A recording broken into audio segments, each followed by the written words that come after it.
Drivers, start your engines.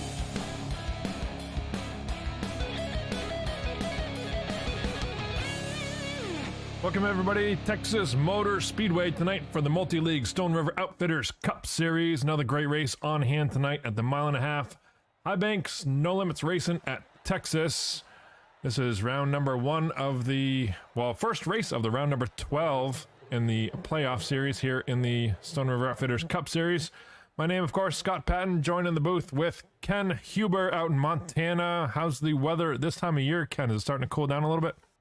It's cooling down, but we're lucky. We're back in the 80s right now this week, so it's been kind of wonderful. So sitting here, had to open a window here in my broadcast booth and getting ready to enjoy some heat here at Texas under the lights. So kind of excited about tonight. And speaking of the final 12, that's what we're down to, huh, now, Scott? We are. We cut the field last week at Bristol. We cut it down from 16 qualifiers down to only 12 cars eligible now for the playoffs for the championship. Leading that pack, of course, is the one who's been leading most of the season, Justin Michael, on the field with 10 wins so far in the season.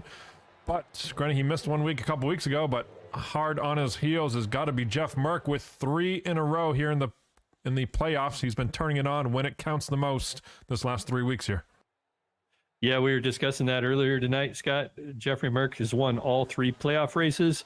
The way the league is structured, you have to get in on points, so your wins don't get you in necessarily, but the points do. But right now, Jeff Merck is starting to stack up those bonus points, trying to run down Justin Michael. When we get to the final race of the season, the actual chase race, everybody will lose their bonus points for that race, but everybody's allowed to carry them going into it. So that's kind of the strategy these guys are using, and that's where Merck finds himself. Currently 3rd in points right now, even after winning every chase race so far this series.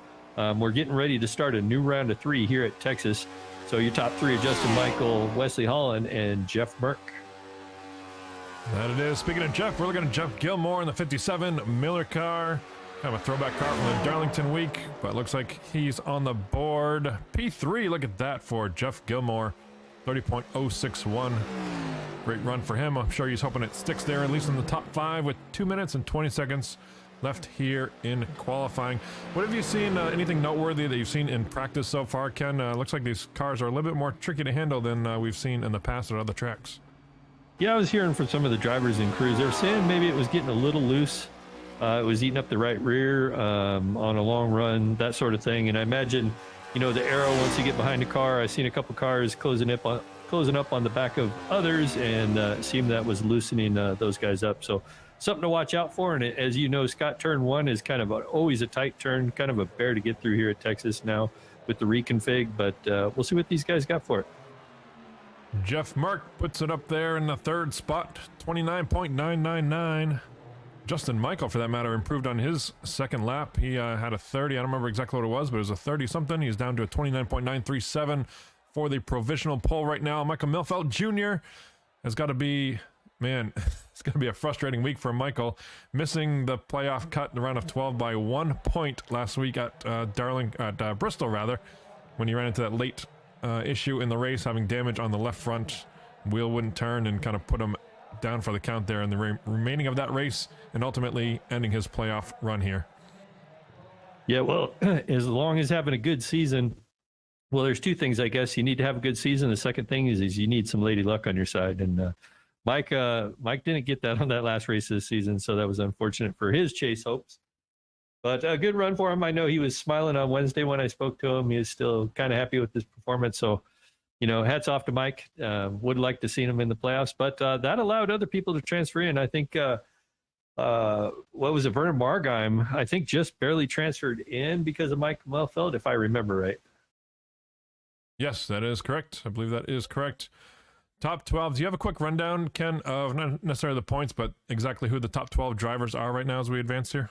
Yeah, so the top 3, Justin Michael, Wesley Holland, Jeffrey Merck, and then in the 4th position, Billy Bumgarner, Greg Mall in 5th. I don't see Greg on the field tonight, so I'm not sure what happened to Greg. Maybe he's out there. Do you see him out there, Scott? I do not. I haven't seen him yet in practice. Yeah, no. So looks like he's missing his qualifying effort anyway. Christopher Davis is out there in 6th position. Trent Drum in 7th. James Hearns is out there in 8th. Heath Smith in 9th, Verna Margheim in 10th, Charles Widener in 11th, and Rod Minton rounds out that last spot. I think he was another one of those drivers that was able to transfer in, and that was Rod Minton. So like I said, all these drivers are tied up right now at 3,000 points apiece because the field's reset because this is a first to 3, and they're only organized by their bonus points. That is true. As we get the grid set up here momentarily, we'll take a look at the starting grid. Let's see if that's working tonight. Looks like it is. Justin Michael on the pole from Martinsburg, West Virginia. Michael Melfeld Jr. on his outside. Jeff Merck starting in the top 3 there with the 29, 999. 4th, Wesley Holland.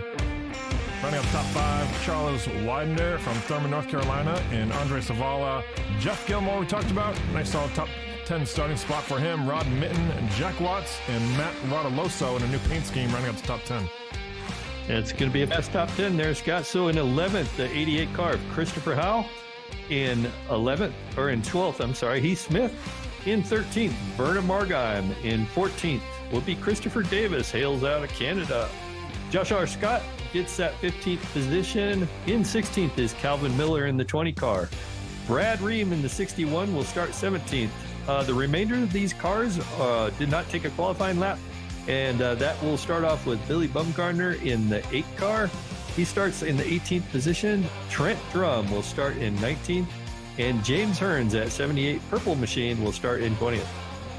Looks like the last 3 cars on the field. Joey Marks out in Nevada, Jason Hughes, and David Schreck in the Coors Light car back there from Florida, rounding out our field tonight. Yeah. There's our starting grid. What's that? I was going to say, we actually got a few more than that, Scott. That's we're having a little bit of timing and scoring issue. So after Jason Hughes, did you say was the last one? David Schreck is the last one. Yeah, so we got the 79 car of J.J. Garrett out there in 24th. Christopher Campbell will start in 25th. Gary Cleaver in 26th. John Henderson in 27th. And then John Stepanich will round out the car, our last car on the start of this race. And there you have it. Who's your favorite to win the race tonight? Let's see it in the chat if you're joining us, if you're watching so far. A stacked field tonight. First round, the pressure is on. Things heat up here in Texas. We're about to roll away for 107 laps on the board. Multi-league style Cup Series racing here. Should be a good one tonight. Yeah, definitely. I'm looking at that 155 car. Starting on the outside pole, Justin Michael did his inside there. Has been strong in the chase. You know, it's unfortunate that he's out of it, but maybe he's here to make a statement right now. I'm gonna keep my eye out there for Michael Melfeld Jr. there. I think so. I think he is hot on the heels. He's got a little chip on his shoulder from missing the playoffs or being knocked out last week. So I think he is eager to get to this thing. Yeah, and Scott, why don't you mention the what do you call it, the bars that indicate they're chase drivers? I guess we're about to go green, so we'll come back to that. Yeah, I'm frozen on the grid here. Let me see. Stand by.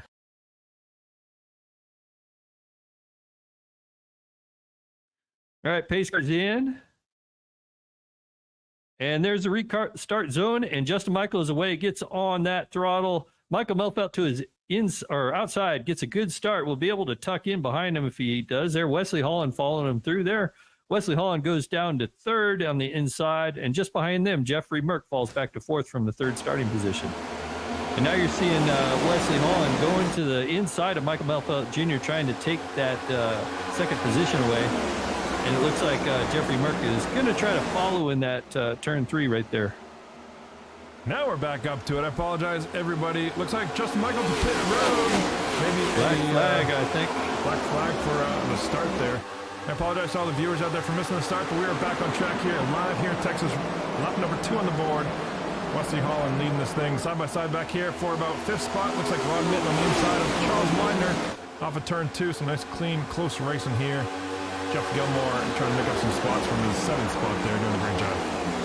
Yeah, tough start for Justin Michael. He's already going to start with the deficit, and obviously going to go a lap down with that black flag. And you got to be careful with this new restart zone that iRacing implemented earlier, or 2 seasons ago, I guess it was. And drivers are still adapting to it, so it's very easy to give yourself a black flag, and I think that's what happened to Justin. I think so too. Looking back here, the 88 of Chris Powell on the inside of Matt Rodoloso. Looks like looking to take over the 7th spot. Down to turn number 3, hooks it on the bottom, keeps it down there. Matt gives him some room on the outside. Great side-by-side racing here for 7th. Yeah, as you say that, it looks like everybody's getting it down to single file at the moment, trying to probably save some tires. Looks like we're all single file.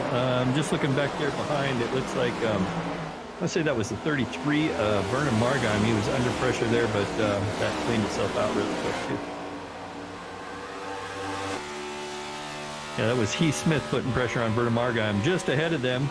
It looks like that 13 car is under pressure by Jack Watson, that 77 Budweiser machine. That battle got sorted out. And there it is. Let's run maybe back up front here. Wes Holland with the commanding lead after Justin Michael gets that black flag on the start of the race.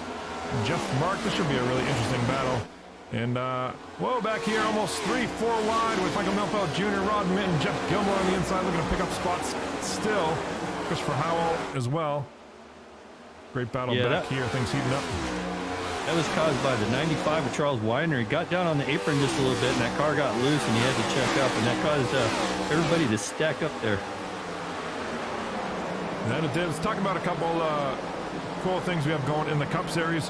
One of the things is for the best finisher tonight, who is not qualified in the playoffs, is getting a $10 iRacing credit donated. We've been doing that for a couple weeks now, courtesy of one of our members. But also, in addition to that, we got the MROC Multi-League Race of Champions coming up right after the conclusion of the Stone River Outfitters Cup Series in November. In order to qualify that, you got to be a top 16 playoff contender, or if you're not already qualified, you can get yourself a victory in any one of these last playoff races, and that will lock you in as well. So one of these drivers out here, Christopher Howell being one of them, I know for sure, is eager to be in the hunt for that Multi-League Race of Champions series. And you bet. I like the $10 award or the iRacing cash because that forces, well, not forces, but encourages the non-chase drivers to get out there and stick those elbows out and don't be afraid of those chase drivers. Get out there and race those boys. Exactly. Gives them a reason to race out here.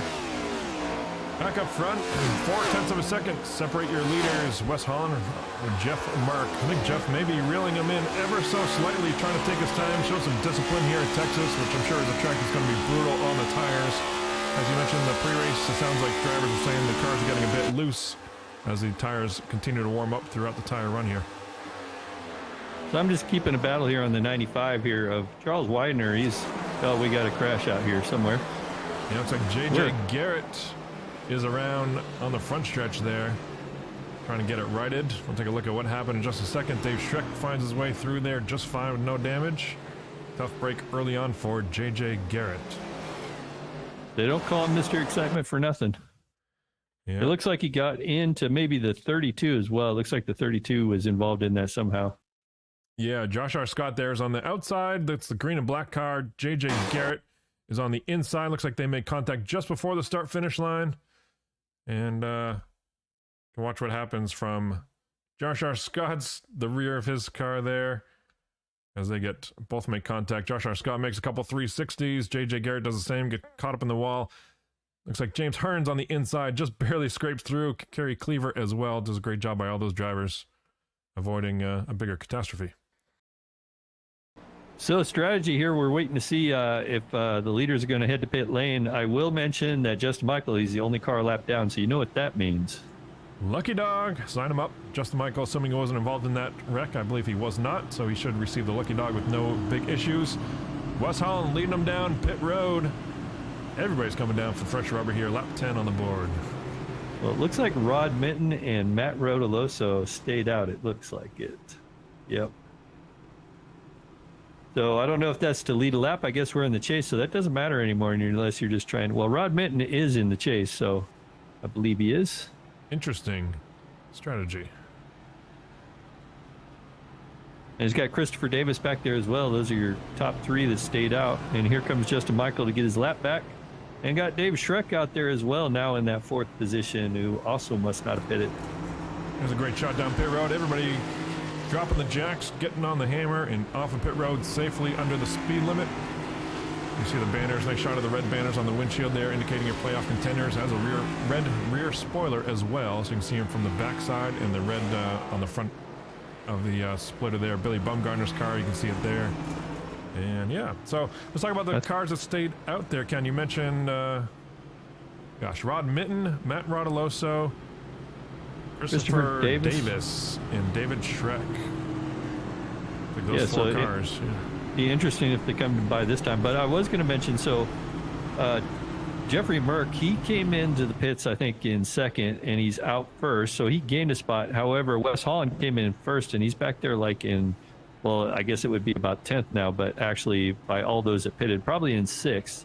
And so that tells me that maybe some of these guys did not take 4 tires.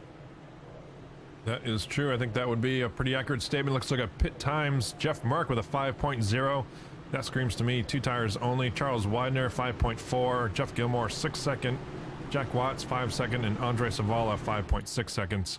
That just about rounds out the cars that took out 2 tires.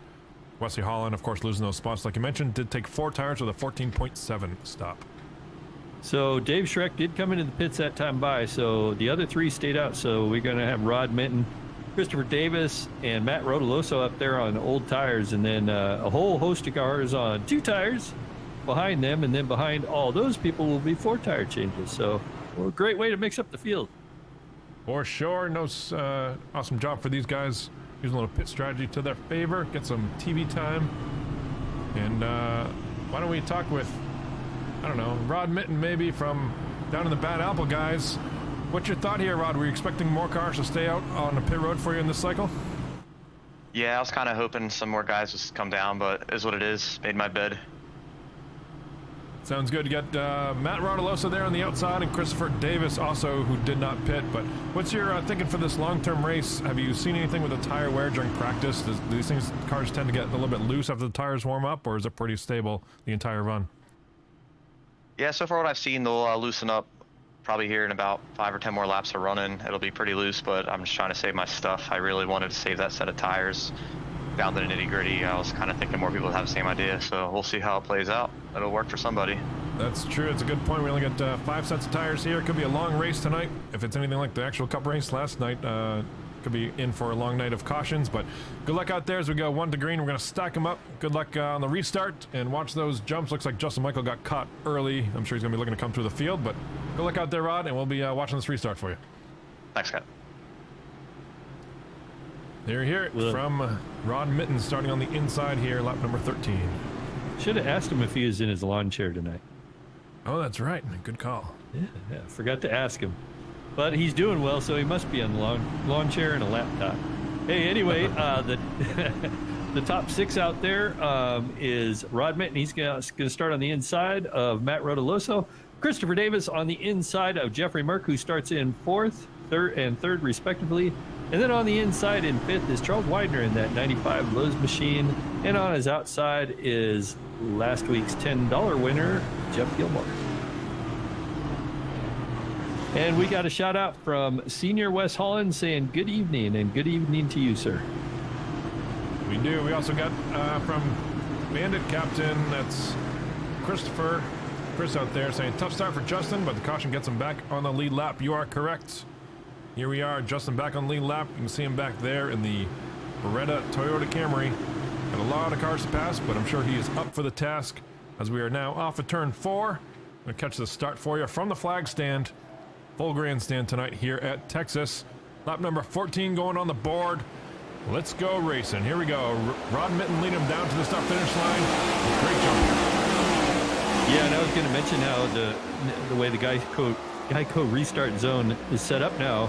That Geico on the second time by after the initial green flag, you have to wait for the flagman, but every start after that you don't. You just have to be in the zone. Well, this time the flag came out just as they were entering the zone, so I think Rod had him beat to the punch on everything, and he's opened up like a 10-car lead already. Man, Wes Holland making some time on those 4 tires, not afraid to go 3 wide back there. Got right through the middle and rocking the outside here. The big momentum, looking to pick up another spot around Jack Watts. Watch the difference in these tires here as it just floats through the middle of the corner. Probably gets a large jump on Christopher Howell on the inside, and there he goes to the outside of Jack Watts. Picking up P8 right now, already up 3 or 4 spots from the start of this thing. Yeah, another battle just concluded up there. Christopher Davis and the 13 car, Matt Rodoloso, were going side by side. They were essentially holding up Jeff Merck up there in that 60 car, but that battle since subsided. Jeff Merck is now making a run on the inside there and try to run down that leader. Of course, Jeff is out there on 2 tires right at the moment. Charles Widener back there making a move on the outside of that 57. Couldn't quite get it done there, coming out of 1. Going to fall back in line. Wes Holland just behind him, smelling that draft. Here it is on the roof cam at Charles Widener, looking at the rear end of Jeff Gilmore. These guys with 2 tires, pretty much for the most part. Jeff Merck up there with 2 tires as well. You can see him in the Stone River Toyota Camry, about 3 cars in front there. And gotta believe Wes Holland. Let's go take a look and see what he has been doing here. Let's see it on the inside of the 88 Toyota Camry, looking to pick up another spot here. Yeah, it looks like he picked up another spot, but indeed what happened was Christopher Howell made a charge on the outside. I thought he was actually going to get the pass done there for a second. Christopher Howell charged in there hard and almost made the pass, but fell back in line there as Wes Holland now looks to the outside of Charles Widener. But he's got that 13 in the way on those older tires, so that's probably going to hold up that 41 car. Yeah, just an update on Justin Michael. Won't go back to him just yet, but he's up to 15th spot. Probably restarted. Looks like there is 27 cars on lead lap, so he's up about 10 or 12 spots just since the restart. I'm sure he's plowing through the field back there on his 4 fresh tires. Eager to get back to the front here. Yeah, I'm still sitting here focused on this battle here with Wes Hall and Christopher Howell. Matt Rotoloso, they've just been 3 and 4 wide here. They're starting to get it sorted out now. It looks like that 13, those older tires are starting to weigh on him. Oh, just behind them, got Michael Melfelt Jr. in the 88 car there, almost together. Actually, that wasn't the 88. And I actually don't know what car that was now, Scott. I'm thinking that was Andrea Savala. I think I'm sitting back here, and then I'm sitting back here in the booth, and it's like these numbers are sometimes hard to see. I will say that 111 car, ooh, heck of a pass run up there, up towards Christopher Davis. It looks like Christopher Howell there running on the inside there. Looked like it was a little dicey there. Looks like Wes Holland 3 wide now. Jeff Gilmore, Wes Holland, Christopher Davis, and it looks like Holland's going to stick it there on that white line and beats them both. Wow, impressive run. Wes Holland with some aggression tonight. I like it with 5 wins on the season. Looking for another one. Definitely in playoff contention, looking to give Jeff Merck a run for his money tonight. But so is Christopher Howell. Did not make the playoffs, but eager to make a run for a win. Checkered Flag. He's got 1 on the season at Daytona, which was the cutoff race for the beginning of the playoffs, but that one unfortunately does not count for the multi-league race of champions qualification, but he's looking to pick up another one here tonight at Texas. Rod Mitten doing a heck of a job up front, holding off Jeff Merck. I would have thought he would have lost that lead a lot sooner than he has. Great job by Rod holding on this lead for about 7 laps of this run. And speaking of those previous leaders, Christopher Davis, who is also one of those guys that didn't pit, was up front there. He started dropping like a stone. I think that car got loose, and those tires are starting to feel the age, and he has dropped back quite a ways now. He finds himself in 14th. It is actually where he started this race. And he does. Let's put that in perspective. About 4 cars in front of him, you can see Justin Michael working his way through the field. Let's see how he's doing here as he comes up to the back of the 25 car. Trying to pick up another spot here. So we got Greg Mall in the 7 Miller Fortune car in the chat. And he is saying good evening, everyone. But I'd like to know, Greg, where are you at tonight? You're one of these chase drivers, and you're not out competing. What's going on? I think he thinks if he doesn't race, he can't have any bad luck, right? Might be part of the plan. On board right now, Justin Michael, the Beretta Toyota Camry. Looking on the inside now, that 25 car. That is Christopher Campbell there on the outside, even though his car number doesn't match the leaderboard number. Looks like a 25 car on the car, but he's 124 in the league. Justin Michael looking to pick up spots here through those guys. Back up front, looks like Merck and Wes Holland are in a heck of a battle. Let's go to that one. Side by side, Holland on the inside of Jeff Merck here for 2nd spot. Yeah, I was just about to call that out. That battle was starting to heat up, and Wes Holland is letting everybody know that he's out there. So anyway, Greg Mall said he was too scared to come out and race tonight, according to him. Just kidding, Greg. That's what He's I down read in too. He's down in Arizona apparently, so whatever he's doing down there, I guess, is more important than us. Jeff Merck giving that spot to Wes Holland. And here's Christopher Howell looking for the lead underneath Rod Mitten. Remember those 2 fresh tires for Chris, 4 fresh tires for Wes Holland behind here. Pretty much the gamut on tires in the top 3 contenders here. Wes Holland looking to pick up second spot around Rod Mitten, and he does that down the backstretch. Yeah, and that's impressive. Rod Mitten is doing a really great job holding on his own on those old tires. But what he's going to run into now is he's going to have to pit pretty soon. I think we're lap 27 now, coming up to lap 27. And I believe these guys are going to be looking at pit lane after about lap 30 or so. I think these guys that didn't take fuel that last time by. Yeah, I'm told from my pre-race research, I think the fuel window tonight is around 35 laps. So probably about another, let's see, it's been 28 laps, I think, for... Yeah, 27 laps for Rod Mitten, so maybe another 8 or 9 laps. But if we get a yellow here, as we watch the side-by-side battle behind Rod, Michael Milfeld on the inside of Jeff Mark, if we get a yellow anytime soon here in that window, Rod Mitten could be sitting pretty good here with an extra set of tires for the end of this race and then pitting with all the leaders. Michael Milfeld getting to the left rear of Rod Mitten. Lets him know he's there. Nice pass on the inside off of turn number 2. Yeah, I'm starting to wonder if Jeff Merck is starting to regret his 2-tire decision here or not. So Jeff has been slowly falling back and can't quite keep the pace, and I don't know if that's by design trying to save the tires or he's just falling off. Go back in the field a little bit, find some racing for you. Looks like Matt Rodoloso. The 25 car. All kinds of sideways off of turn number 4.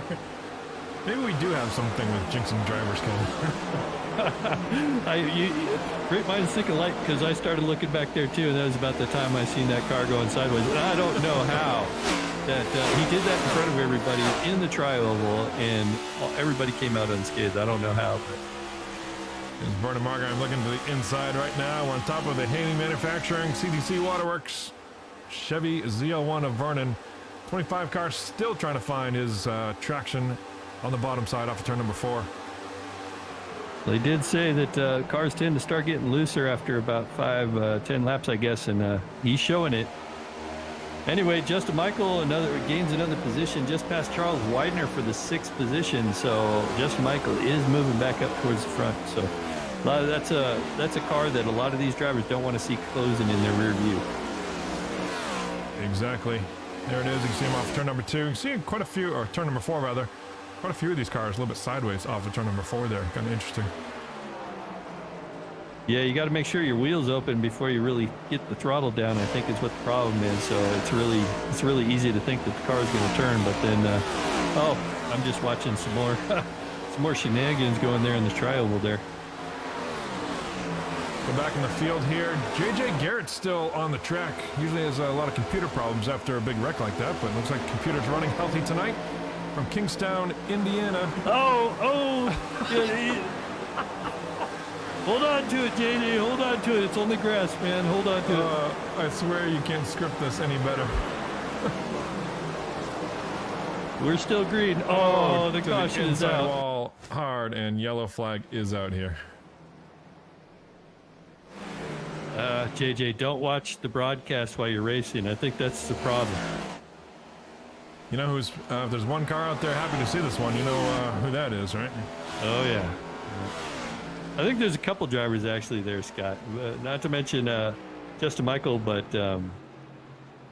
Jeffrey Merck's probably happy. I was watching Jeffrey Merck fall back, and I think that was maybe a bad decision taking those 2 tires. But I imagine everybody will be in this time by, and Rod Mitten, the guy that didn't pit, looks like his strategy paid off. He was in 5th when that caution came off. So he's going to be able to come in with the leaders and be right there with them when it's all said and done. Yeah, he is. I'm sure everybody's coming down pit road. Extra set of tires for Rod. Sign him up. Great strategy. And top 5 right now will follow him onto pit road. See what the view is like off of turn number 4. I don't think there's much need to do a replay. We watched that one live from JJ getting loose off turn 4, through the grass, cutting the lawn, and then getting stuck in the inside wall in turn number 1. Yeah, that's not what they mean, JJ, by a pass in the grass. That's not what they're talking about. So Bandit is accusing you of jinxing people again, just to let you know. It's not me. I didn't mention his name. Gosh, maybe we should do, I don't know. How to do the broadcast without jinxing people. I don't know. Let's see if we can jinx somebody. I watched Vernon Margheim was about the first one in his pit stall. Oh, and it looks like I want to say that was Justin Michael missed his pit box too. So that's going to be costly. It's going to set him back a little bit. There, Christopher Justin Howell. Michael's the lead car there on pit road. We'll see Christopher Howell out first. Maybe beats, I don't know, Wes Holland, I think, may have got him there. It actually wasn't Justin Michael. It was Jeffrey Merck that missed his pit box, and him exiting the pits shows that too. He's going to exit behind Rod Minton, and it looks like he's going to be back probably in 7th or so, it looks like. Looks like Wes Holland beats everybody off pit road. Christopher Howell second, Michael Milfeld Jr. third. Still staying up there in the top 5. Great run for Mike tonight. Justin Michael fourth, and Rod Minton rounding up the top 5, leads a whole pack of cars off of turn number 2 there off pit road. Just seeing here, Josh R. Scott and JJ Garrett both a lap down.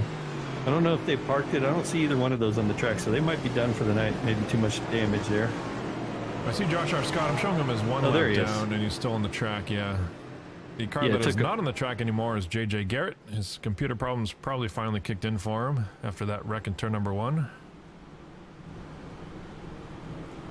Well, Christopher Howell's showing.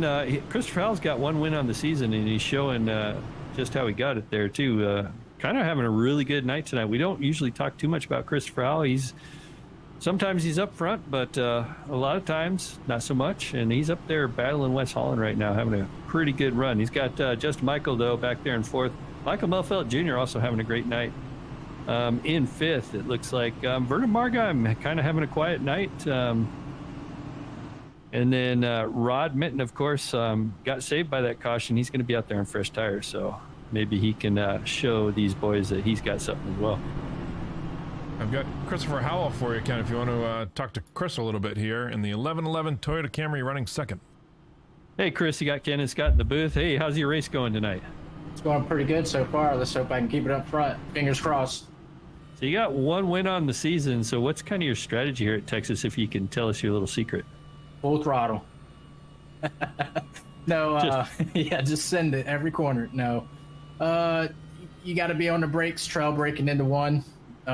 Easy on the gas coming out of 2. And don't get too aggressive with the gas in 3 and 4, which you guys probably could tell that one time I almost lost it. So, yeah, that's the keys for me. Yeah, we were talking to Rod Minton. He says after a few laps, the cars get pretty loose. Yes, for sure. Especially if you're doing 3 and 4 wrong. So you got Justin Michael, your teammate, going to be starting behind you. Do you have anything for Justin? Justin actually went a lap down. You probably know that, but he is back and in the top 4. Are you going to have anything for him? Hey, I'm going to try. Justin's a competitor. You know, if it comes down to me getting in his way for some points, I'll let him have it, but I'm still going to go for the win if I can get it. All right, we'll send you back to your team. Thanks for talking to us. All right, thank you. Have a good night. There you have it, Christopher Howell in that 88 car. He's starting on the outside of Wes Holland, who's been pretty dominant so far this race. Took 4 tires when everybody took 2, and now he's up front, kind of back on the same pit strategy as everyone else. So we'll see if Wes has got what it takes to keep it out front. He's got company with Justin Michael there. I'm sure he's concerned with him making it all the way back up to 4th with no damage on the Toyota Camry. And plenty sets of tires for the end of this thing. Lights are out on the pace car down the back stretch. Lap number 36. We're already about a third of the way through this thing tonight already. Do we have a crank it up in the house somewhere? Oh, yes, we do. We got a crank it up button. We'll turn up the volume here on this restart for you from Texas Motor Speedway. Enjoy this, folks. Pick your favorite driver. We're going to be asking everyone, come back from the crank it up. We're going to be asking you to put your driver in the chat who you expect to win this thing. Meanwhile, enjoy the crank it up here from Texas, lap number 37 going on the board. Here we go.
All right, there you have it. The Crank It Up session. That was pretty cool there. A lot of speed cameras, a lot of different action. Looked like Vernon Margine lost a couple spots there.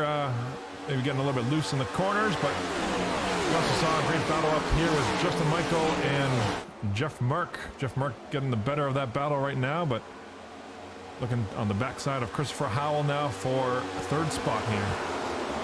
Yeah, just behind them, the 92 car, Rod Minton going to the inside of the 33 car of Vernon Margine. Vernon Margine actually passed him during the Crank It Up, and I think Rod Minton saved a little bit of tire there and decided to take it back.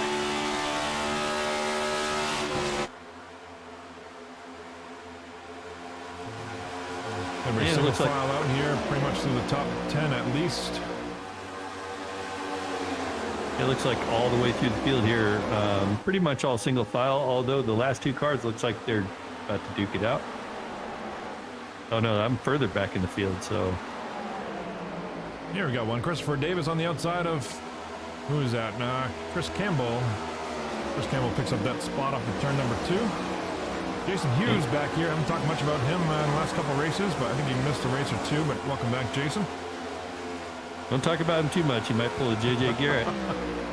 Probably watching the broadcast right now and trying to race that car.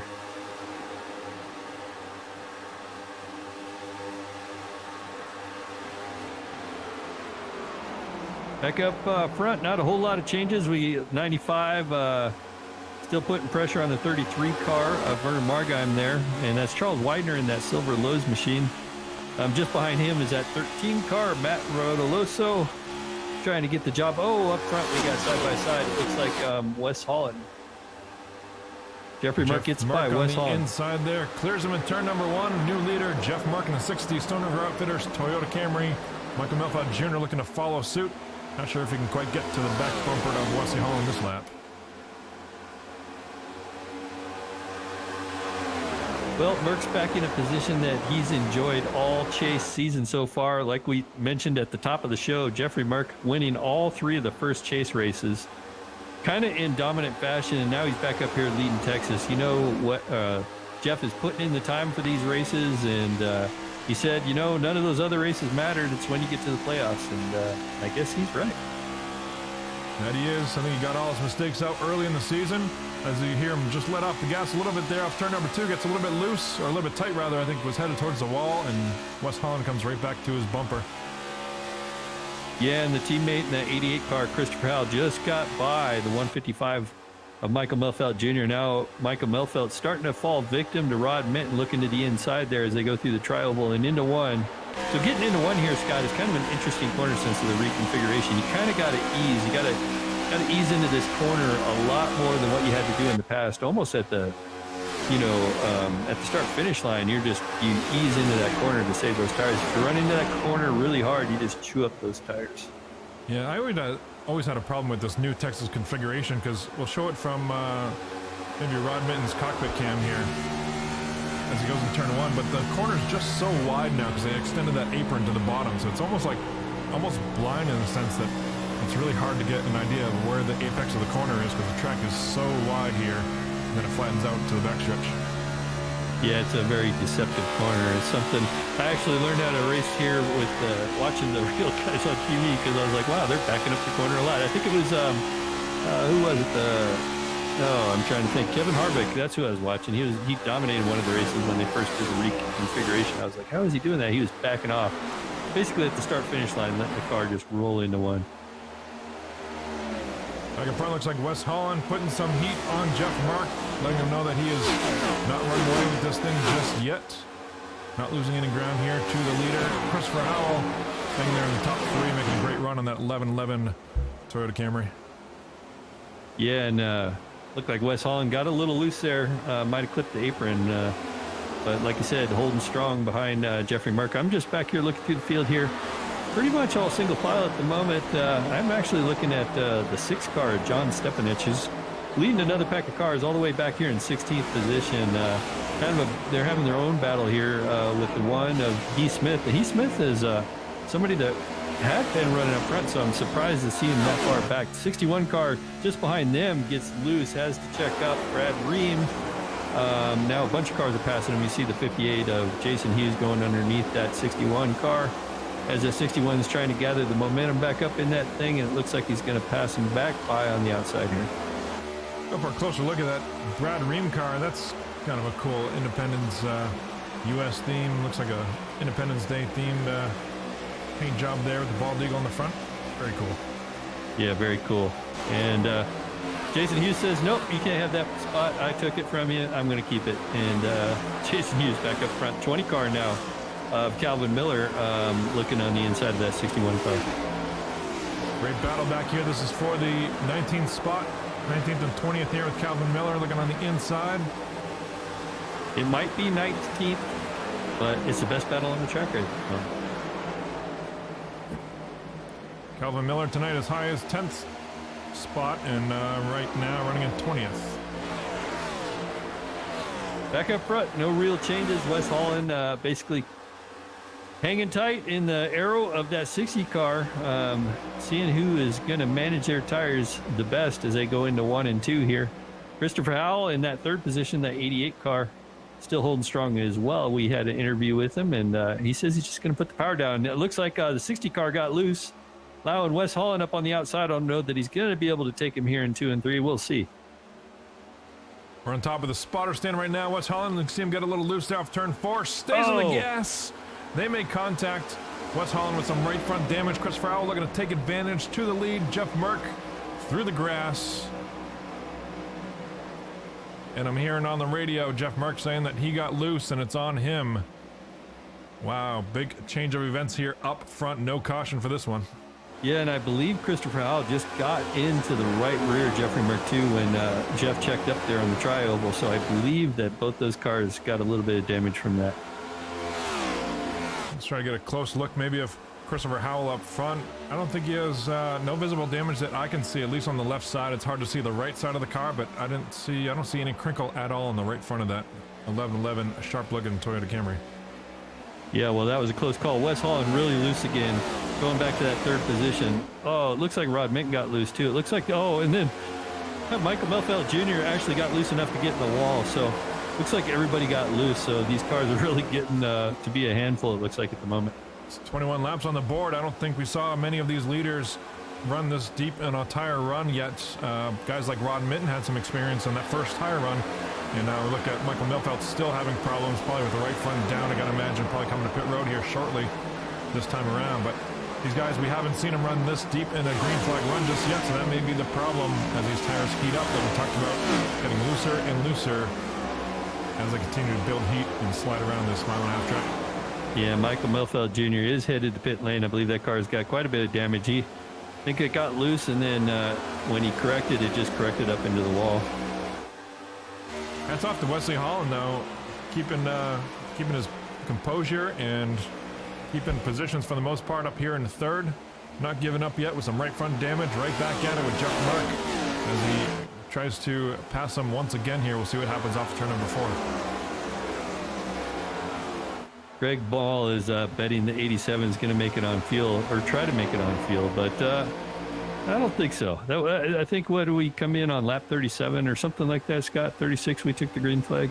Yeah, we're 23 laps on the run right now, so that backs it up to lap 35. 34, 35 is where they pitted. So they pit roughly 10 laps from now. That puts them at 68. And 68 would leave them 40 laps to go. I don't believe they can make it 40 laps, but maybe they can. It should be interesting where they pit this next time. That'll be the tell of what the strategy will be for the end of this. Well, at the end of last week's race, Justin said that these are his type of tracks, these 1.5 mile tracks. So Justin might have some fuel mileage figured out that we don't know about, but that'll be pretty incredible. We've seen some pretty interesting fuel saves during this season thus far, so it'll be interesting. Looks like Michael Melfeld Jr. had too much damage, he had to park it, and that ended Michael Melfeld's night. I am thoroughly impressed here with Merck and Holland keeping pace with Christopher Howell up here with that damage. Yeah, no quick repairs, so both these guys are going to have to live with whatever damage they got. They can get the fenders beat out on it, but doesn't always get the car back to 100%. So can always beat out the fenders. Great battle back here, heating up. Charles Widener on the inside of Rod Mitten here. That's for our 5th spot. Charles Widener looks to the inside, looks to clear him, and Rod Mitten says, yep, go ahead, I'll try to follow you for a couple laps. See if we can find some more pace in this Toyota Camry here. Yeah, everybody's still about single file there. Oh, it looks like James Hearns got loose.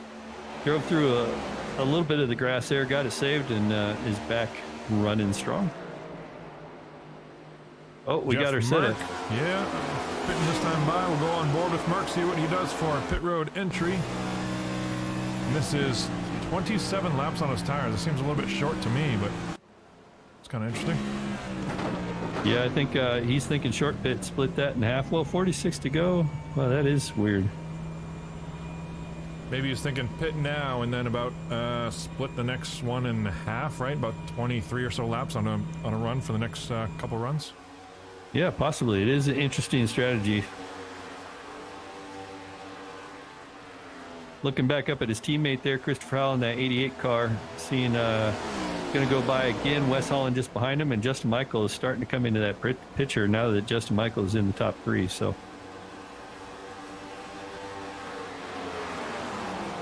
we'll turn on the iRacing chat for you so the viewers can hear what we're hearing in our ear as drivers call out their pit road entry here.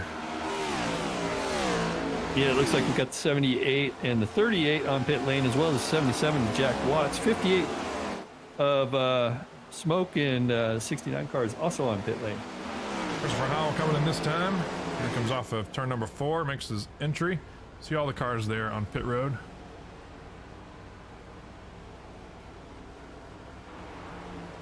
Yeah, and you got Rod Mitten and Charles Widener on pit lane, as well as Matt Raudaloso is on pit lane. Jason Hughes comes out just in back of Christopher Howell, lets him into his pit stall, makes a beautiful stop there, not overshooting the pit stall. Charles Widener, looks like Rod Mitten did overshoot his pit stall. Had to back that one up before getting tires changed. Right sides go up, left sides go up. Lap 64 on the board leaves us with just over 40 laps. About 42 laps left in this thing. Split that in half. It's about 21 laps from now. I expect these guys, if you want to mark it down on your calendar, I think we'll be back on pit road around lap 86 if I had to predict. That's probably a good prediction. It's going to be better than Greg Mall's prediction. I think Greg Mall is trying to mess with us. Hey, so back up front, Wes Holland and Justin Michael still staying out. So both these guys have elected to stay out. Justin Michael closed into the back of that 41 car. However, is kind of just holding 2 or 3 car lengths back there and not really closing the gap at the moment.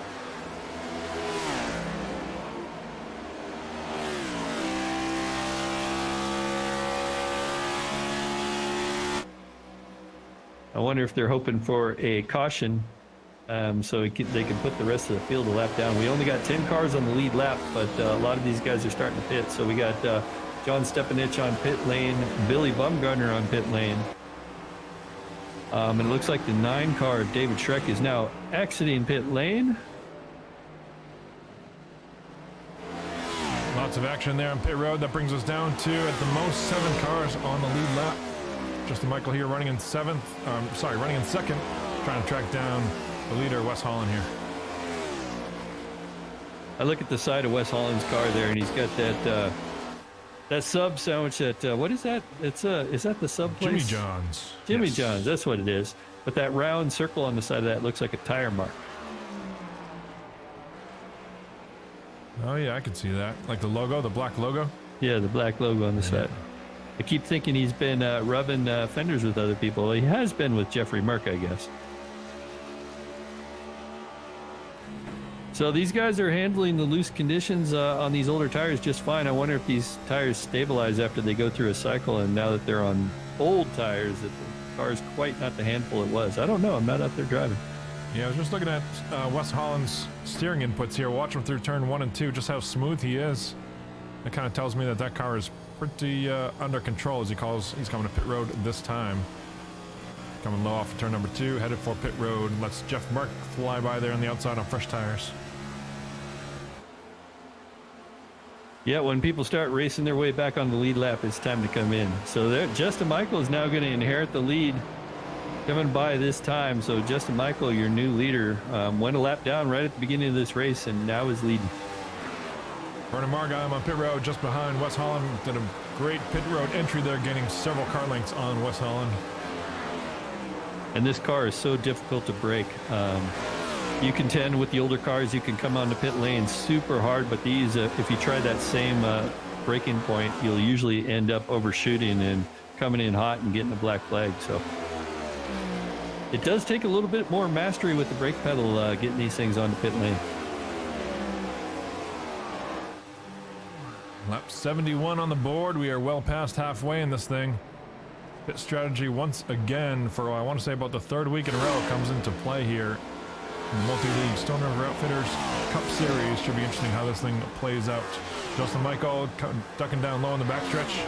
More than likely coming to pit road this time. So here we go. Now here is a situation where Justin Michael could potentially make it all the way. And I don't know about the other guys. So you were saying about 35 laps to on a fuel run there, Scott, early in the race. And Wow, we got point. 36 to go. He's cutting it short by 1 lap, but he's been cruising pretty easy out there. So Wow, maybe that's why we saw him kind of cruising behind Wes Holland and not putting any pressure on him, not being able to catch him with Wes having that damage. Maybe that was by strict design to save as much fuel as he can in that Beretta Toyota Camry. And now he's got to hope that everybody just keeps it clean. If that's part of the strategy here is we stay green and he can be the one smiling at the end of this thing and kind of put Jeff Merck back in his place. Yeah, this is where it gets really interesting from a racer standpoint. I'm sure you can appreciate this, Ken, but that leaderboard gets super messed up and kind of convoluted because you get guys on different pit strategies throughout the entire field.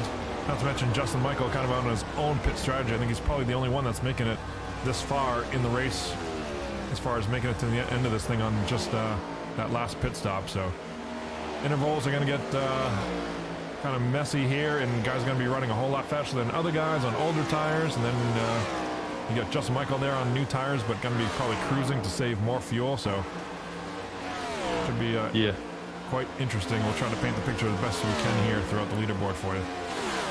It's always been my strategy during these times. I sit there and I watch everybody, and I kind of watch where the guy in front of me and the guy behind me, where they came out after the pits, and kind of monitor where they're at. But I also know that pretty much once I've made my bed, I just run my race and just focus on doing what I need to do and just let the chips fall where they may. But sometimes you can get in your own head. And we've seen that happen with other drivers out here. They start thinking about things and strategizing, and sometimes it works out. Sometimes you take the big risk and pull off the big W, and other times put the big old L on your forehead. That is absolutely true here. As we watch Christopher Howell, I'm watching lap times here. Christopher Howell is consistently running about a 1/10.5 faster than Jeff Merck up front. He's about a 1.5 seconds off pace, so at that pace, if he continues to increase or reduce that lead up front, it should take him about 9 or 10 laps to catch Jeff Merck for the lead here. Yeah, and don't forget, both these guys, I think they both have to hit pit lane. They came in, you said they were gonna split maybe at lap 22 or 22 laps into the run, is what you said, Scott? Yeah, which I mentioned in lap 81, I believe. So that's about 10 laps from now, I believe. 5 laps from now, I think. 5 or 6 laps, I think we should probably see them in. But that seems like a big risk. The way the field is shuffled, that's going to make it interesting for us to call tonight, too, because I don't think I'm going to be on top of it. I'm trying to look throughout the field, see if there's any pit road penalties that I can see here. I see David Trex down 2 laps with a 55-second pit stop. Jack Watts, the same thing. Probably also got caught for speeding on pit road. The 40-second penalty on top of a 15-second stop. And that is about it for penalties that time around. And if I remember right, Wes Holland in that 41 car, that Jimmy John's car, now I can remember that, he almost pitted with, I think he stayed out almost as long as Justin Michael. I think he came in a couple laps before him, so, I don't think there's too much hope for Wes Holland making it on fuel. However, it's going to be interesting if he can make up the deficit he's got, because he should be one of the cars, other than Justin Michael, on the freshest tires. Yeah, so Justin Michael has 5 laps on his tires right now, and Wes Holland has 7 laps on his. So Wes Holland is about 2 laps shorter than Justin Michael is as far as fuel strategy. That may mean the difference of him making it to the end, or potentially not making it in Wesley Holland's case. Well, there's one scenario where none of this matters. That'll be the yellow flag. But JJ's gone, so I don't know. Maybe we ate up all our yellows. Sorry, So JJ. the 80, yeah. So the 88 just went by the 60. So Christopher Howell on the move and is overtaken Jeff Merck for the lead. That is impressive. We mentioned Christopher Howell looking for that win number 2 on the season. I thought it was going to happen in about 10 laps, and he proved me wrong. Put the gas pedal down and made it happen in about 3 laps. And again, this goes back to strategy. You know, Justin Michael, if he is thinking about making it all the way, and Christopher Howell definitely can't, it's like Christopher Howell's like, well, I might as well get the job done when I can. I can just control my end of the race and start marching this thing up front. Let's see what it looks like from Merck's standpoint here, going to turn number 3 and 4. See what kind of driver inputs he has. Got. Oh, speaking of, coming to pit road, we called it lap 81 going on the board. Jeff Merck down pit road. Yeah, and this race does have a really green look to it. It looks like drivers have settled down. I don't see a lot of cars going sideways this time, Scott, so might be wise coming in that early, and at least he's going to be in a lap or 2 before his teammate Christopher Howell, so that's going to weigh on Christopher Howell's brain now, is how long do I stay out knowing that 60 car is going to have fresh tires. Exactly. Also, probably knowing in the back of his mind, Christopher Howell is teammates with Justin Michael and Jeff Merck. So they're probably talking and chatting about the fact that Justin Michael is potentially on a 3-stop strategy here. Hopefully getting to the end of this thing. Brad Ream getting loose in front of our leader, Christopher Howell. Trying to save it here off of turn number 2. Does a great job there. Almost looks like he has a tire down in that 61 Chevy. Now, Bandit Motorsports, that just wasn't nice. Scott and I don't cause cautions. Yeah, I guess maybe we do. That was a close one. We cause cautions because people are trying to catch us. They're driving it so hard. That's what it is. Yes, agreed.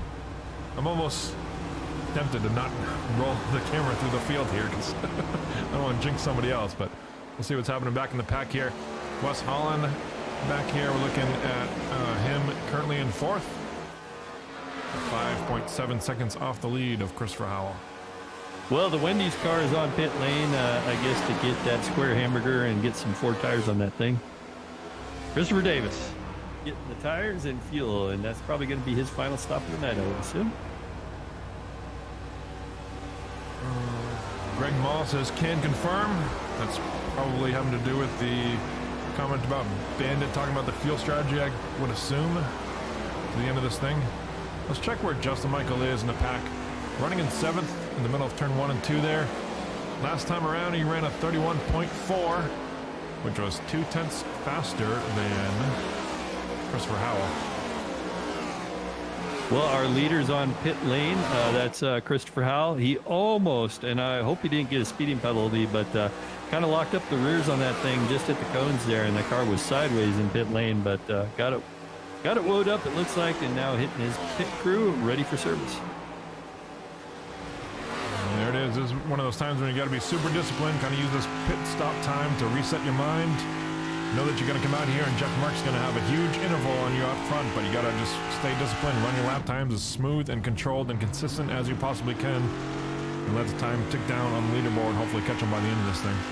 Yeah, and stay on the 88 car because I'm curious where he's going to come out in relationship to Jeff Merck. He stayed out about 5 laps longer. And I'm looking for Jeffrey Merck right now so on there's the track. Chris Howell hits the exit of turn 2, and there goes Jeff Merck down into turn number 3. He's in the middle of 3 and 4 right now, and Chris Howell is back there just entering turn 3. A good quarter of a track back. Which isn't bad, and I have a feeling that's why Chris was so hard on the pit lane. He wanted to make up every little bit of time he could, make sure Jeff didn't eat up too much time on him. And on another note, Jeff didn't seem like he was very consistent entering pit lane under green flag conditions earlier tonight, so every little bit helps. Look at James Hearns up here in second spot. 4 pit stops on the night already in that purple oil Ford Mustang. Last time out with a 32.1, Wes Holland put down a 31.4. A little bit faster, so that's lap cars with fresher tires going to the bottom side there. Wes Holland in the lead with 88 laps. There's our Ken Conley tribute lap. Love you, brother. Miss you, brother. And we're always thinking about you here in Multi-League. Godspeed, Kent.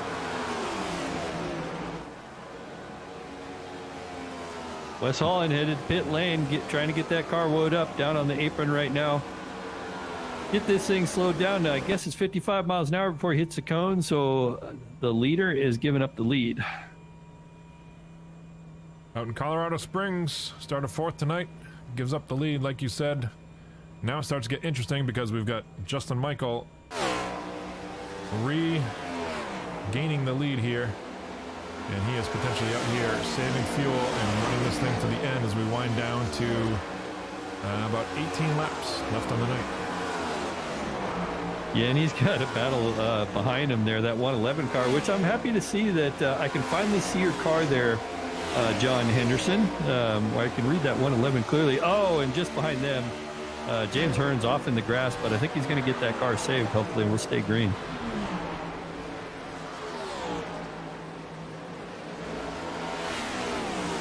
Got the 111 car now trying to get his lap back, or one of his 2 laps back from Justin Michael now, our current leader. And he's going to do that easily, being on a little bit fresher tires. Just behind that 87 car is going to be Vernon Margheim trying to race and get his lap back, I believe. No, Vernon Margheim's actually on the lead lap behind Justin Michael. So he is in second spot, putting up a heck of a battle here with Justin. Got to remember, a lot of the key contenders early on this thing are back in traffic and back on an additional pit stop already, whereas Vernon and Justin are hopefully trying to make it to the end of this thing. I don't know that Vernon is sort of on the same strategy that Wes Holland was, where Vernon's on 21 laps right now on his tires. I don't believe he's going to be able to make it on that tank of gas to the end of this thing, but we will soon find out. Yeah, and just a reminder to the fans out there, the windshield banners, those red windshield banners, I think they're red, right, Scott? Yes, yep. Those are your chase drivers out there, and every time you see one of those red banners, all these guys are competing to get into the final 8. So we're the first of 3 races, and I think next week we are somewhere special. Let me see. It's kind of an interesting 3 races. Yeah, we're at the restrictor plate of Talladega. And so the last 3 races, we basically had outside lane tracks. We had Kansas and Darlington, and what was the other track here, Scott? Bristol, that's what it was. Yeah, all kind of use the outside lane there. Now we're at 3 completely different tracks. We got a cookie cutter 1.5 here at Texas. We got the Grand Super Speedway at Talladega next week, and then we got a road course, that 3rd race in the chase. So that's bound to mix things up as well. There's something interesting here. Jeff Mark, right, is completed his pit stops for the night. We talked about that additional pit stop strategy that Mark has. He, last time around, just ran a 30.8 compared to Justin Michael's 32 flat, so about 1.2 seconds faster than Justin Michael, and he's only, well, I guess he's 10.2 seconds back. At that pace, it is going to be a tight race here to see if Justin Michael, or see if Jeff Mark can, in fact, catch Justin Michael for the lead of this thing on a completely different strategy.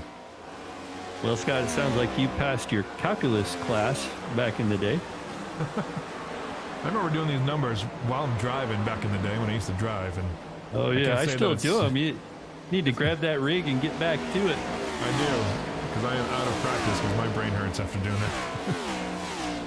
Yeah, that's kind of my style nowadays. I don't even like to think about it. I kind of have a rough estimate, but then I just put the pedal down and just like, well, I'm not going to try for fuel mileage. It's just not my style. Speaking of putting the pedal down, Vernon Margheim doing a heck of a job up here. Saving fuel or not saving fuel, whatever he is doing, he is out for a win tonight, and he is, you know what I also like about this strategy? Oh, I just heard it there. Vernon Margheim maybe on the clutch pedal, saving fuel here, floating through turn 1 and 2, and right on the back bumper of Justin Michael. Vernon Margheim is potentially putting some little bit of pressure on Justin is what I was thinking, and maybe getting Justin off of his fuel game as he's trying to do the same thing. Let's go up to Justin's car and see if we get the same kind of throttle response here as we come off turn number 4. Down the front stretch, and we'll see what Justin does into turn number 1. There you hear it. Clutch is in. All the way through. Floating, floating, floating. And back on the gas pedal nice and smooth here. So, Scott, since you have the telemetry there, do you remember what lap Vernon Margine came in? Yes. I can tell you it's 27 laps ago, so that would be lap 70. Whereas Justin Michael came in on lap 68. Oh, so Vernon is in the same window that Justin is. Justin is actually yeah, I guess I didn't catch that, so that's interesting. Vernon could spoil the day here. Yes, Vernon is trying to stretch the same strategy. I'm just a little bit cautious to say that he's going to be able to do it because he has 2 more laps on his tank of fuel than Justin Michael did. So. Oh, I was thinking the opposite. I thought he had 2 laps less. So okay. No, he's got 2 laps more. 28 laps on his tires right now, and 26 on Justin Michael as he continues to lose time right now to Justin. And we're 9 to go. As I just heard a driver, the 8 car, Billy Bumgarner, headed to pit lane here. He's going to give up that 8th position in that Gatorade machine.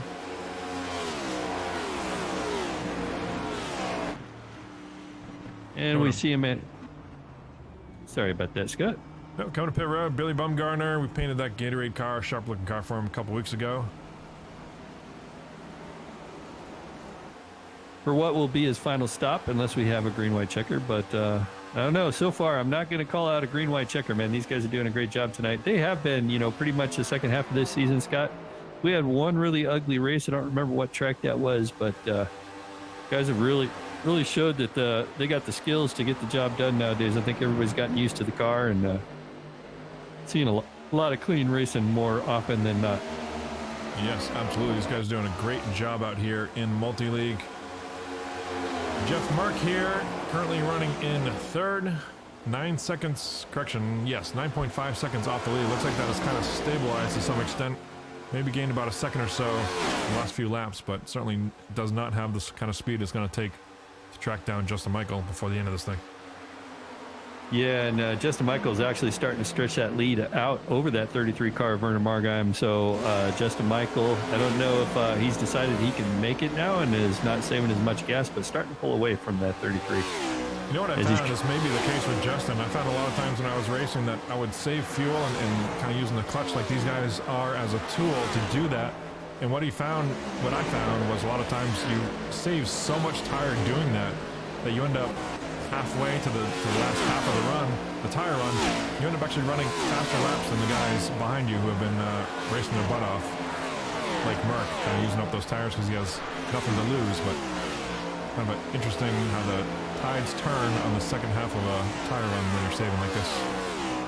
Yeah, definitely. So we got 5 laps to go, and Jeff Merck is back there in 4th. He's won the first 3 chase races this season, back there in 4th, trying to run the leaders down, but I don't know that Jeff Merck is going to be able to get this done. Wes Holland, it looks like, just got by him for that 4th position, so Merck is struggling. He's going to need a caution here quick if he has any hope to bringing this one home.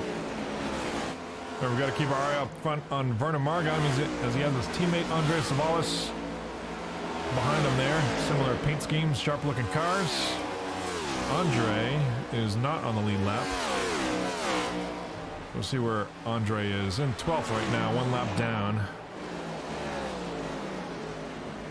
Nonetheless, maybe trying to help his teammate, push him along a little bit, save some more gas. I'm sure they're chatting together and aware of Vernon's desperate fuel situation. Well, Wes Holland's starting to run down the 88 car of Christopher Howell. He was in one of our driver interviews here during the race, during a caution flag, but starting to feel the pressure of Wes Holland trying to get one of those podium spots right now. Slowly creeping into the picture, and we're going to have 3 to go when they cross the line. 3 to go. Nobody's showing that they have anything for Justin Michael up front. As you watch this battle for 3rd spot, like you said. Wes Holland really able to close in the middle of turn 1 and 2 there, probably doing about the same in 3 and 4. Not sure he's going to have time to get to the back bumper of Christopher Howell. Yeah, Justin Michael crosses the line. We got 2 to go, so it's about to get really wiry out here there, Scott. Yeah, and if Justin Michael can just barely, let's assume that he planned this out perfectly where he can just barely make it on fuel, somebody like Vernon Margine with 2 laps to go has got to be right on the edge of that fuel window. Let's go on board with Vernon and see if his engine is so far still up to speed and still running strong as he clutches it again in turn 3. Turns it back on. And like I mentioned about halfway during the point here, as we got 1 to go, Justin Michael's still leading it.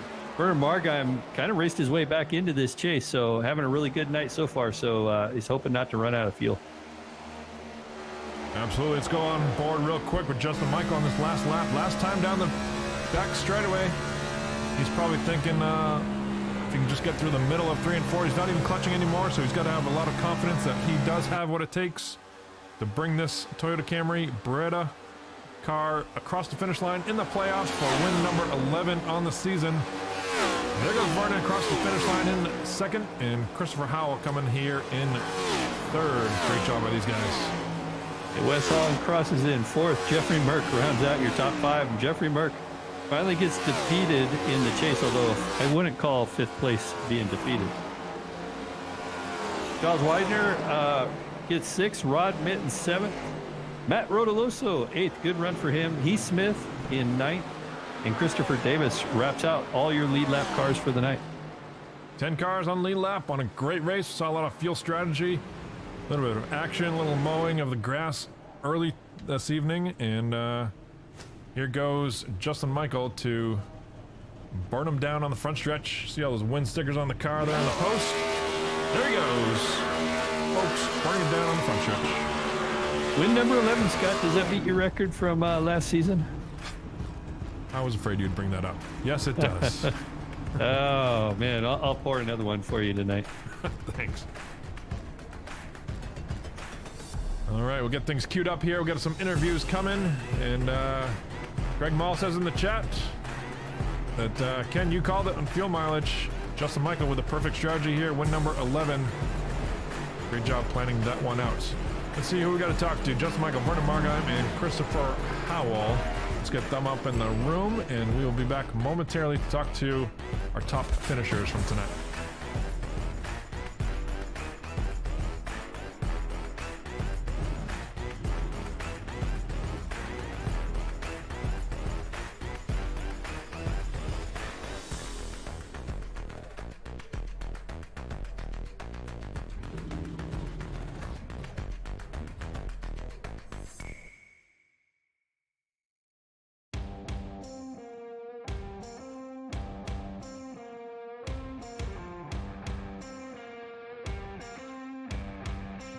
Just queuing things up here, folks. Don't go away as we talk to, we're going to try to find our 3rd place runner-up car here tonight, Christopher Howell. And Up in the man, just there he is, Christopher Howell. 3rd place tonight. What an interesting race from start to finish here. Almost involved in a big wreck in the middle of that thing when I believe it was Wes Holland and Mark got together. What was that like, weaving your way through there and inheriting the lead, just to find out you were just a little bit short tonight on perhaps a better pit strategy of your teammate, Justin Michael? Well, when the incident happened, I had to check my shorts. That's for sure. That was so close with Merck. I think I got a little net code there. It popped up 4X, but the car didn't get damaged. But the strategy, I mean, I don't know what else I could have done. To be honest with you, I don't know if I would have pitted earlier, if I would have tracked them down, or what. They got it on fuel. It's a good win for Justin. But man, I really wanted that win. That's for sure. I'm sure you did. You've proven already in this Stone River Outfitters Cup Series that you are a winner from winning a Daytona, the cutoff race. I'm sure there is one in your future here as we wind down in the season. If you had to pick tracks coming up, is there one that in particular that's left on the schedule that you have circled as one that you'd like to be in victory lane for? Oh, well, you know, I hope it doesn't become a curse because I'll pick one and then all of a sudden something will happen. But I really like Charlotte. Charlotte's a good track. It's kind of just similar to Texas here. So, well, keep in mind we're doing Charlotte is going to be the Roval race, so we're not oval race. I forgot. Oh God. See, I'm so thrown off. I'm all screwed up already. So Yeah, I'm not sure then. Yeah, I'll just Well, next do the week, best I can. next week for Talladega, what do you got for a strategy going into that one? Have you thought about it yet, or just kind of gonna go in and see what happens when they drop the green flag? Well, I always do pretty good at Talladega, so I was just gonna say, didn't you win the last restrictor plate race? I did win that, but Talladega is actually my favorite super speedway. So I'll just get with my teammates with Justin and Merck and Carrie and all the other guys over in Bandit, and I'm sure we'll have some type of strategy. We'll work together. We'll try to stay up front, and the key is pit stops, man. That's what I learned in that Daytona win. I just nailed it on every pit stop, and that's what got me the win there at the end. So yeah. Yeah, we know those Bandit Motorsports guys are certainly on top of their game when it comes to super speedway restrictor plate racing. So you're in good company there, I'm sure. Anybody to thank for the third place finish here tonight at Texas? Yeah, I just want to thank my teammates over at Bandit. Also want to thank you guys for broadcasting. It's a great broadcast. I enjoy watching it every Tuesday morning. And want to thank my sponsors, 1111 Veteran Project and Racing for Heroes. And, of course, the admins to the league. I want to say thank you. You guys do a pretty good job at running a nice, clean league. So, yeah, that's about it. That is... We'll talk to you next week from Talladega. Awesome. By the way, I'm glad you got that picture. That thing looks sharp. The 1111 Toyota Camry printed a picture here for your Daytona victory. So glad you got that one in the mail. I was hoping I'd get another one tonight. Just So a little bit close. short, but So close. Next week at Talladega, I would say, is looking pretty promising for you. So look forward to see the 1111 Toyota Camry Veteran Project car out there. Sharp looking car, of course, as always. Congrats, Christopher, and we'll talk to you next week from Talladega. Yeah, y'all have a good night. There it is. Let's look for our runner-up, Vernon Margheim. I'll give him to you, Ken. Here we go. Hey, Vern, great job on that second place finish. I know you were going for win number 2, but you got position number 2, so definitely helpful in the points. But before we get started, I've been told 2 things. One, producer said you got to keep your interview under an hour and a half. Can you do that? I can keep it under 2 minutes. Sounds like a plan. Timer's And on. the second thing is, I'm thinking back to last week. And so before we talk about Texas tonight, I want to talk about last week. Last week, I think you were one of those drivers that were barely hanging on to the chase, and you were able to get in that thing. Can you explain kind of the nerve-wracking experience it was for you last week? I just went into it knowing that whatever came out of it's going to happen, and it just happened to work out. So, I mean, it's one of those things. I had bad races throughout the year, especially at the beginning of the year. Started turning around the middle, had a couple extra bad races, and then it started coming around again. And, you just got to get lucky at the right times and saving enough fuel at the right times, if you know what I mean. 39 laps on that last stint was just freaking amazing. So, Well, that's what I was going to ask next, right? So, Justin, Michael, we were both up here in the booth, and Scott and I were talking about it. And I had to ask Scott, I go, when these two guys pit? And it says, well, Vern's been out 2 laps longer than Justin. I was like, holy crap, can he make it? And you did 39 laps, just like he said. So I know you probably didn't go into this race thinking that it was going to be a fuel mileage race, but at that point in the race, when you decided to make it a fuel mileage race, what was the thought process behind that? 1, I planned on it being a fuel mileage race one way or another. 2, you just got to take advantage of the situations at hand. So when you see that, you got to save as much as you can under caution, save as much as you can under green. Even coming out of the pits, you're clutching it to keep, from clutching it and shutting it off, just to save that little 0.1 of a tank. And then it just adds up at the end of the race. But I got to say, first and foremost, my teammates at Can-Am, Andre, John, and Jeff, and all those guys, Cal, they do a great job helping me out throughout the race with strategies and stuff like that. And GTR Simulator, of course, those guys are one of the best sponsors out there for me this year. And then the guys back west up in the Pacific Northwest, Haley Manufacturing, CTC Waterworks. I really got to say big thanks to them. Yeah, definitely. What you got for Talladega next week? Hold on for dear life and let's get lucky, boys. That's really the right answer. Good job. Yeah, congrats on that second place finish. You got anything for him, Scott? No, congrats, Vern. Like I said, it was awesome seeing you out there tonight with a strong run, saving fuel behind Justin Michael. Was that how frustrating was that to watch him kind of pull away from you at the last 15 laps or so? Well, I knew he was going to pull away a little bit because he had a little bit more fuel than I did, but he had 0.5, I had 0.3 or 0.2 at the end, excuse me. I can start it up right now and do a quick burnout, but, at least I finished the race. That's all that I needed to do. Certainly collecting points, doing it the way that you need to, in style. I always call him the fan favorite because he's always a blast to talk to. Congrats, Vern, on second place tonight. We'll talk to you next week from Talladega. As always, thank you, boys, for doing a great job up in the... Thank you, sir. Oh, yeah. There you have it. And let's go to our race winner, number 11 on the season, Justin Michael in the Beretta Toyota Camry.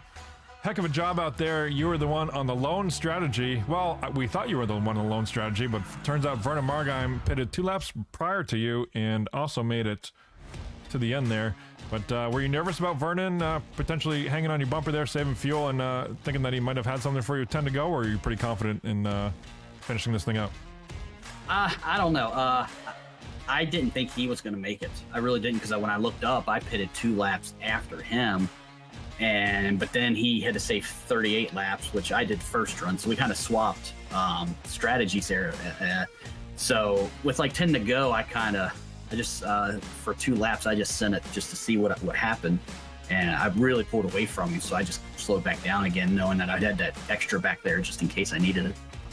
Right, it's a great tool, a great racer strategy, and way to think through that problem. Speaking of thinking through the field, let's talk about the beginning of this race with that restart infraction sending you to the back. What was that like coming through the field? Did you see a lot of squirrely cars out there, or was it pretty stable, kind of working your way back through the pack into the top 10?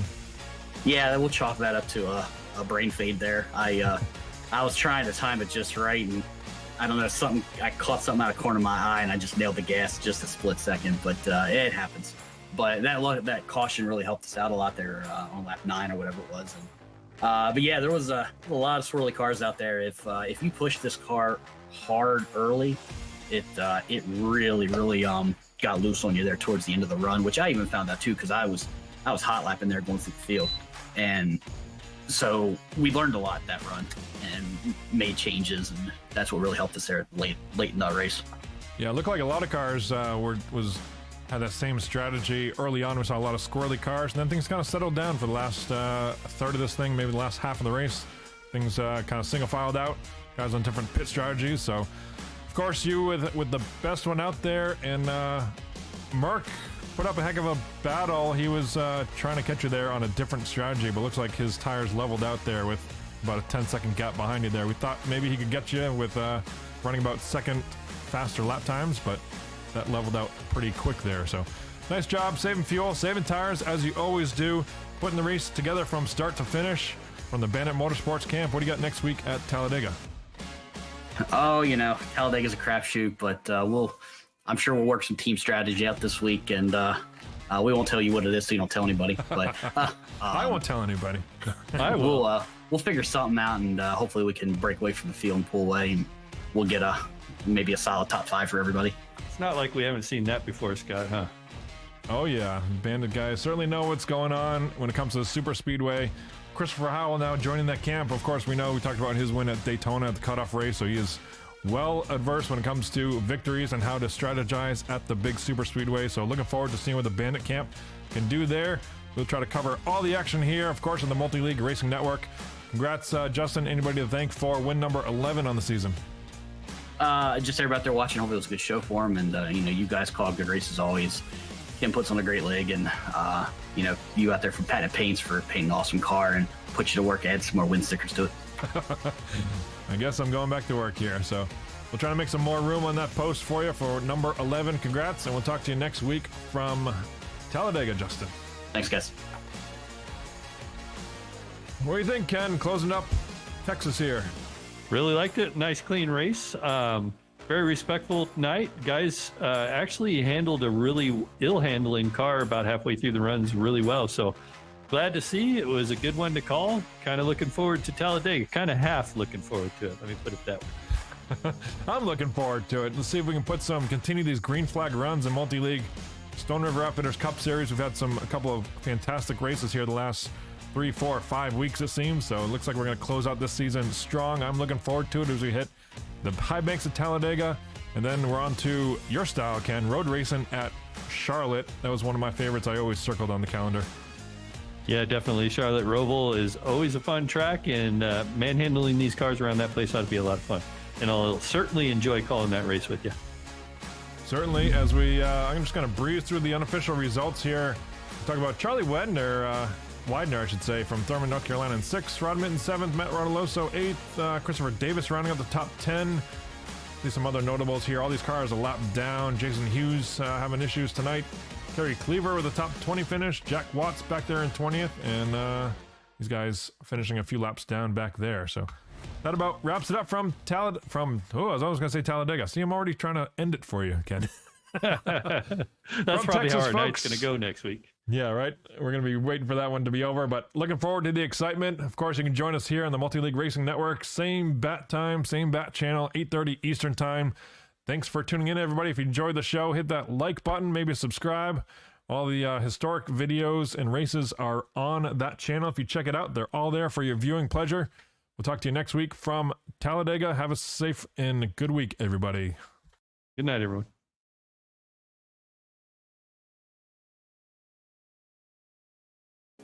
Drivers, start your engines.